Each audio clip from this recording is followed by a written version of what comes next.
안녕하세요. 여러분의 경제학 길잡이 경제학장 박사입니다. 자, 오늘 저와 함께 떠나볼 주제는요. 바로 경제학 역사상 가장 뜨거웠던 논쟁의 중심, 신화폐 수량설입니다. 이 이론 하나가 어떻게 거시경제학의 판도를 완전히 뒤흔들어 놨는지 지금부터 아주 쉽고 재미있게 파헤쳐 드릴게요. 여러분, 경제학의 역사를 보면요. 정말 굵직굵직한 논쟁들이 많았거든요. 근데 그 거대한 논쟁들의 한가운데에는 항상 바로 이것이 있었습니다. 바로 돈, 즉 화폐죠. 과연 돈이 우리 경제에 얼마나 큰 영향을 미칠까? 이 질문 하나를 가지고 수십 년 동안 최고의 학자들이 정말 치열하게 싸웠습니다. 오늘 우리가 배울 이론이 바로 그 전쟁의 한복판에 서 있었던 이론입니다. 이 흐름을 보세요. 진짜 한편의 흥미진진한 드라마 같지 않나요? 처음에는 돈이 모든 물가를 결정한다는 고전학파 이론이 세상을 지배하고 있었어요. 그런데 1930년대 전 세계를 덮친 대공황이라는 엄청난 위기 앞에서 이 이론이 힘없이 무너져 버립니다. 바로 그때 아니야! 돈보다 중요한 건 이자율이야! 라고 외치면서 케인즈가 혜성처럼 등장하죠. 모두가 케인즈의 말에 귀 기울이던 1950년대 드디어 한 남자가 반격의 서막을 엽니다. 그의 이름은 바로 밀턴 프리드먼입니다. 프리드만은 이 짧지만 아주 강력한 한마디를 세상에 던졌습니다. Money matters. 화폐는 중요하다. 여러분, 이건 그냥 평범한 문장이 아니에요. 당시 경제학계를 지배하던 케인즈 사단에 대한 정면 도전이자 새로운 시대가 열렸음을 알리는 선전포고와도 같았습니다. 자, 그렇다면 프리드만이 들고 나온 새로운 무게는 대체 뭐였을까요? 그건 바로 관점의 대전환이었습니다.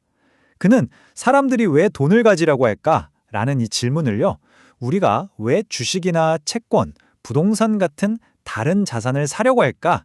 라는 질문과 똑같은 문제로 바라본 거예요. 이게 바로 신화폐 수량설을 여는 아주 중요한 첫 번째 열쇠입니다. 자, 드디어 나왔습니다. 신화폐 수량설의 심장이라고 할 수 있는 핵심 공식이에요. 와, 딱 보자면서 이게 대체 무슨 외계어람? 싶으시죠? 무슨 암호문 같기도 하고요. 하지만 여러분, 걱정은 잠시 내려놓으세요. 저 경제학 장박사가 이 암호 같은 수식을 지금부터 하나하나 아주 친절하게 해독해 드릴 겁니다. 이 공식 안에 프리드먼의 천재적인 아이디어가 다 녹아있거든요. 같이 한번 파헤쳐 보시죠. 좋아요. 그럼 지금부터 이 공식이 어떻게 만들어졌는지, 각 부품들이 뭘 의미하는지 하나씩 뜯어보겠습니다. 각 변수의 의미를 이해하는 순간, 아, 프리드만이 이런 생각을 했구나 하고 무릎을 탁 치게 되실 거예요. 자, 먼저 등호 왼쪽에 있는 M분의 P부터 시작하죠. 이걸 우리가 실질 화폐 수요라고 불러요. 말이 조금 어려운데 쉽게 말해서 뭐냐면 물가 수준을 싹 걷어내고 봤을 때 사람들이 정말로 손에 쥐고 싶어하는 돈의 진짜 구매력을 의미합니다. 그러니까 우리가 알고 싶은 바로 그 주인공인 셈이죠. 이제 오른쪽을 한번 볼까요? 첫 번째 그룹은 IB, IE, 그리고 파이 E. 이건 각각 채권, 주식, 그리고 실물 자산, 그러니까 물가 상승률의 예상 수익률을 뜻해요. 한번 상상해 보세요, 여러분. 만약에 주식 시장이 막 불타올라서 2배, 3배씩 오를 것 같아요.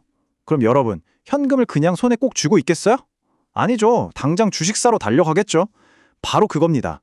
현금 말고 다른 자산들이 더 매력적인 수익을 준다면 당연히 현금을 가지려는 마음, 즉 화폐 수요는 줄어들 수밖에 없는 거죠. 다음으로 정말 중요한 개념이 나옵니다. 바로 YP, 실질 항상 소득이라는 건데요. 이건 그냥 지금 당장 내가 버는 월급을 말하는 게 아니에요. 그게 아니라 개인이 앞으로 평생에 걸쳐서 벌 거라고 기대하는 일종의 장기적인 평균 소득을 뜻합니다. 프리드먼은 이 항상소득이야말로 한 사람의 진짜 부를 가장 잘 보여주는 핵심 지표라고 봤습니다. 항상소득. 말이 좀 어렵죠? 이렇게 생각하면 아주 쉬워요. 갑자기 회사에서 받은 보너스나 로또 당첨금 같은 건 일시적인 소득이잖아요. 이런 거 말고요. 여러분이 앞으로도 꾸준히 안정적으로 받을 거라고 예상되는 바로 그 평균 월급. 이게 바로 항상소득의 개념입니다. 사람들은 돈을 쓸 때 저런 벼락치기 수입보다는 이 안정적인 항상소득을 기준으로 소비 계획을 세우고 또 돈을 얼마나 보유할지를 결정한다는 거죠. 어때요? 이제 좀 감이 오시죠? 다음 변수는 인적 부의 비중입니다. 이건 또 뭘까요? 여러분이 가진 총 자산에서 여러분의 기술이나 교육 수준처럼 미래의 소득을 벌어다 줄 인적 자산이 차지하는 비율이에요. 한번 생각해 보세요. 여러분의 미래 소득 능력을 주식처럼 시장에 내다 팔 수 있나요? 안 되죠. 바로 현금으로 바꾸기가 어려워요. 그렇기 때문에 이 비중이 높은 사람일수록 만약에 무슨 일이 생길지 모르니까 비상금을 더 넉넉하게, 즉 현금을 더 많이 보유하려는 경향이 있다는 뜻입니다. 자, 마지막으로 이유는 그 외의 모든 요인을 하나로 묶어놓은 일종의 기타 등등 변수입니다.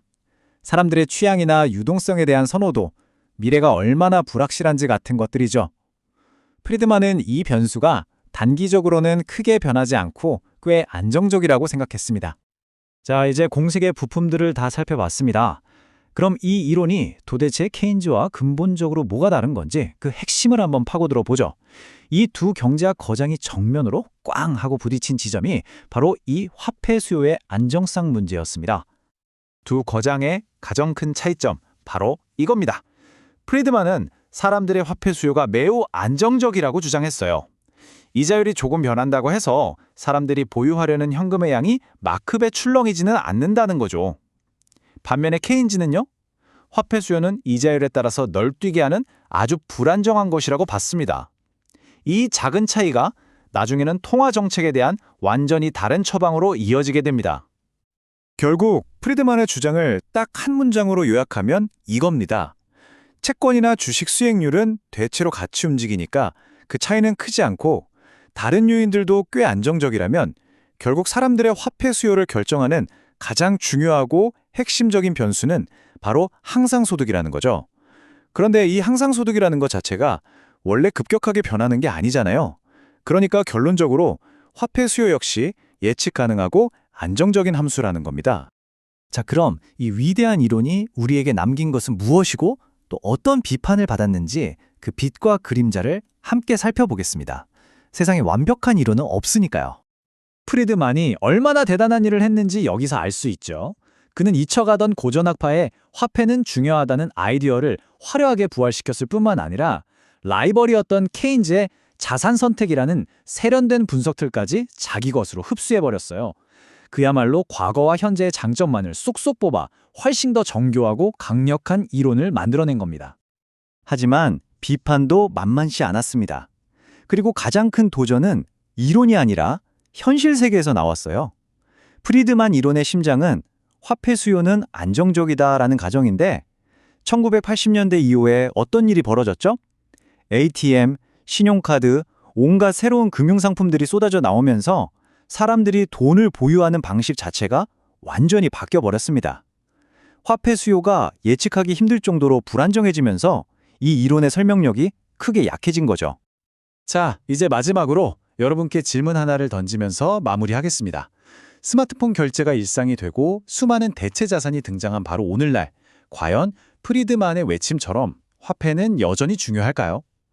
여러분의 생각은 어떠신가요? 한 번쯤 곰곰이 생각해 보시면 좋겠습니다. 지금까지 들어주셔서 정말 감사합니다.